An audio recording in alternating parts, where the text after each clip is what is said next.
We're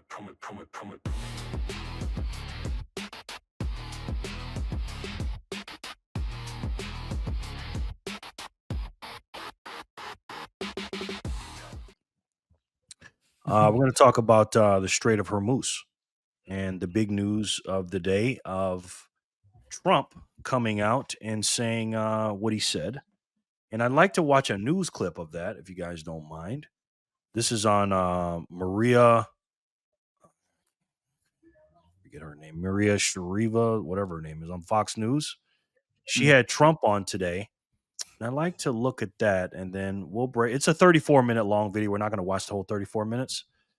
And we'll break it up, and we'll see what President Trump had to say about the Strait of Hormuz and what he just said about Iran. Let's take a look at that. And we begin this Sunday morning with breaking news on the war in Iran. President Trump announcing moments ago a naval blockade of the Strait of Hormuz is beginning. Coming up in moments, President Trump will join me in an exclusive interview to give us the very latest on the war on Iran, as high-level talks between the United States and Iran have concluded with no deal. It was the first direct talks between the two countries in a decade, and the highest level talks between the two since the Islamic Revolution in 1979. The talks beginning on Saturday and lasting 21 hours in Islamabad, Pakistan. Vice President J.D. Vance was in Pakistan leading the U.S. delegation, along with... That's a good thing for J.D. Vance, by the way. By the way, when I heard a 21-hour meeting, I'm like, was that straight 21 hours? I'm guessing, right? I think so. Yeah, they were trying to get that stuff done, man. It's just funny how I was 21. Envoy Steve Witkoff, as a fragile ceasefire has been underway between the two sides since Tuesday, after President Trump agreed to give Iran 2 more weeks to open up the Strait of Hormuz or face further destruction. Now the president will implement a naval blockade on the strait. Here's Vice President J.D. Vance after the talks in Islamabad this morning.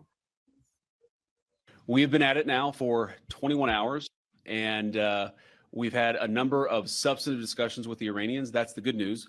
The bad news is that we have not reached an agreement, and I think that's bad news for Iran much more than it's bad news for the United States of America. Yeah, off camera, me and BTC Backpacker was talking about that. Hey, Grasshopper, how are you, man? And Dean, what's up, brother? Yield curve control will lead to another big print. Yes, I agree with you, sir. All the way from Australia. And Backpacker had something interesting to say about Iran and the nuclear stuff. Backpacker, you want to say what you said earlier? What was this in regards to again? Repeat that. Sorry, it was regards to how Trump basically knew what they were going to say about. Yeah, absolutely. So we all know he plays 4D chess. It's nothing surprising. Trump knew, and the administration essentially knew that this was going to be a nothing burger. So I think because Trump and the administration, more so Trump, has begun so much pushback because, TDS, he wanted to try to give an opportunity to say, hey guys, check it out. Here's an offer. Let's try to make this work. Let's see if we can negotiate. Here's what's going. We're going to do, this 2-week, ceasefire. Let's do some talks.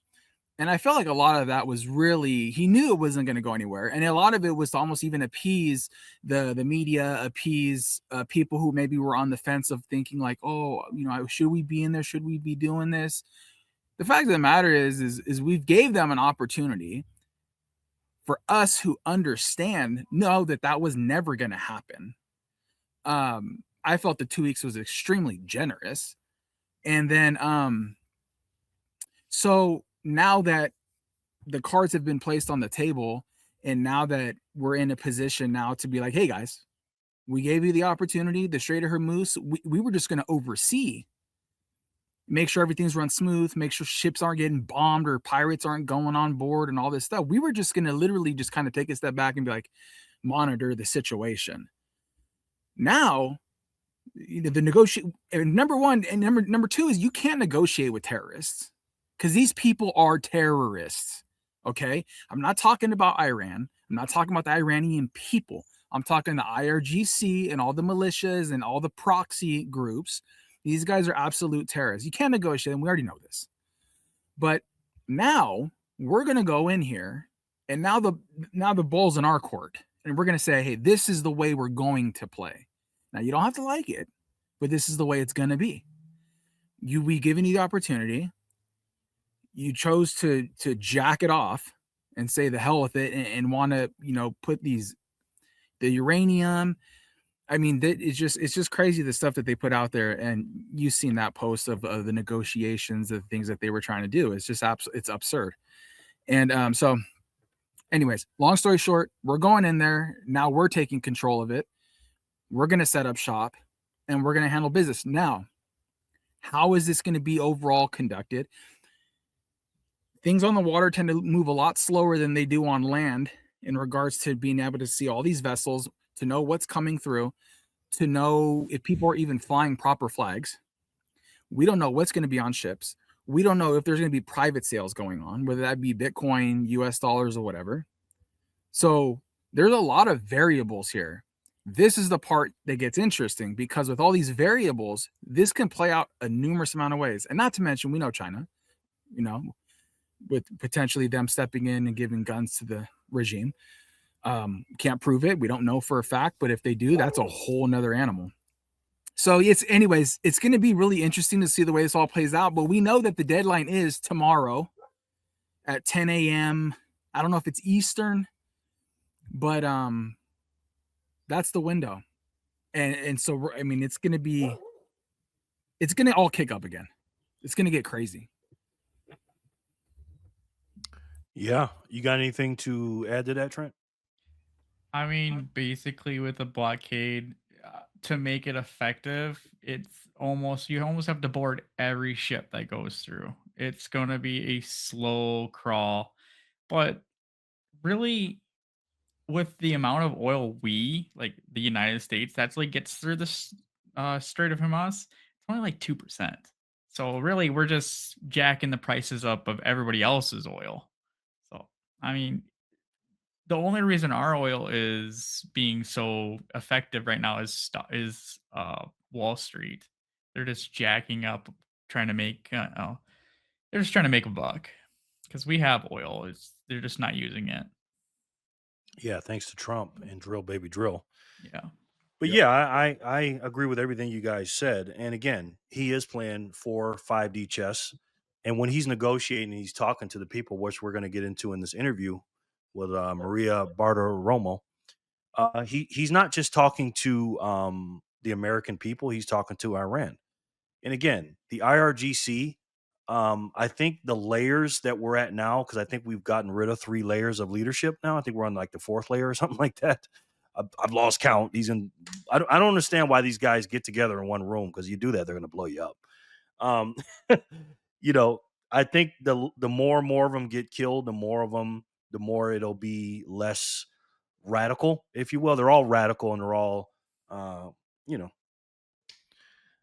I can't say what I want to say, but they're religious people that are very into what they think, and they believe that there's going to be something beyond their life here, and you can't tell them any different. Okay, thank you so much, Jenny. But yeah, so he's negotiating, flip. He's negotiating really well through them, and I think, like you said, to piggyback off of you, and we're going to get into the video here in a second, that he is negotiating. So when he did the first part of it, there's a bunch of parts of it, but let's go back a few days ago when he said, I'm going to blow up the whole thing and I'm going to kill everybody. Obviously, he wasn't really going to do that, obviously, but of course, the liberals and the lefties went crazy. Oh, he's going to commit a genocide and blah, blah, blah. Then when he turned around and didn't do it, then they said, oh, well, look, he changed his mind. He's a pussy and blah, blah, blah. I'm like, well, you're mad because he didn't do the genocide, or what? Like, these people again? I'm going to say this. We love you too, Flipper. Thank you. It was just spinning and spinning. Oh, okay, Jenny. Thank you. Sometimes Wilder Satoshi does that. But when you're right now, the Democrat Party is stuck between a rock and a hard place, because they don't stand for anything, and they're just completely against Trump. And I'm not saying everything Trump does is complete common sense and complete greatness and stuff like that. But when he does do something common sense wise, and it is clearly and obviously and objectively good for the country, they're against it because it's Trump. And it's like, bro, he ended the war against Hamas. He ended that. He's doing all these things, and you're just against it because it's Trump, not because it's a bad thing. And when you put yourself in those kind of positions, it's just really, really bad. All right, so we'll get some more commentary after we watch a little bit more of this video. Joining me now live on the telephone with the very latest is the nation's 45th and 47th President of the United States, President Donald J. Trump. Mr. President, thank you so much for being with me this morning. I know that your time is limited, and we appreciate you making the time to explain all of this to our audience. Thank you, sir. Well, thank you very much. Thank you, Maria. Mr. President, can you explain to us what is going on right now with the blockade in the Strait of Hormuz?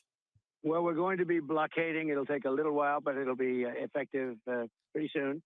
And we had meetings yesterday. They, as you said, lasted 21 hours. That was a long meeting. We had some very, very good representatives, as you know, JD and Steve and Jared. So we were well represented, but we didn't get there on the important issue. They want to have nuclear weapons. They're not going to have nuclear weapons. I've been saying that for 30 years. I would never allow that to happen before I was in politics. And that country will not have nuclear weapons. Most countries shouldn't be allowed to have, but that country will not have nuclear weapons. So, Mr. President, was that the red line there? Can you explain to us what went on in these talks? What did the United States ask of Iran, and how did they react? Well, they reacted. You know, it was very interesting. It started off weak. They came in like they had the cards, but they don't have the cards. Their army, their whole military is obliterated. The whole place is obliterated. And, you know, as you know, levels of leaders are gone. They're literally gone. Khomeini's gone. The whole thing is gone. The whole place is gone. They have one thing that they can do. They can say, well, gee, we're going to put a mine someplace just a mine. We'll drop 1 mine, 2 mines, 10 mines. And that will, if you have a ship that costs $1 billion, you'll say, well, you know, I'd prefer not getting whacked by a mine, losing my ship, or damaging it badly, at least. Yeah, and that's all they have because, like he said, the Navy's gone, the Air Force is gone. According to Trump and Secretary of War and Fox News and people on the right. So I'm going to say that with a caveat. But if all that's true, what do they have left? They have only, again, in their bag, because they don't have the cards, like President Trump said, is to strangle the world economically. So you're trying to strangle America economically, but you're also strangling the whole world economically with this bottleneck in the Strait of Hormuz, and you're causing a big turnout of people going against you because, again, like the Bitcoin technician said eloquently, we don't need that. We only got a certain percentage of our oil coming from there. We frack our own oil.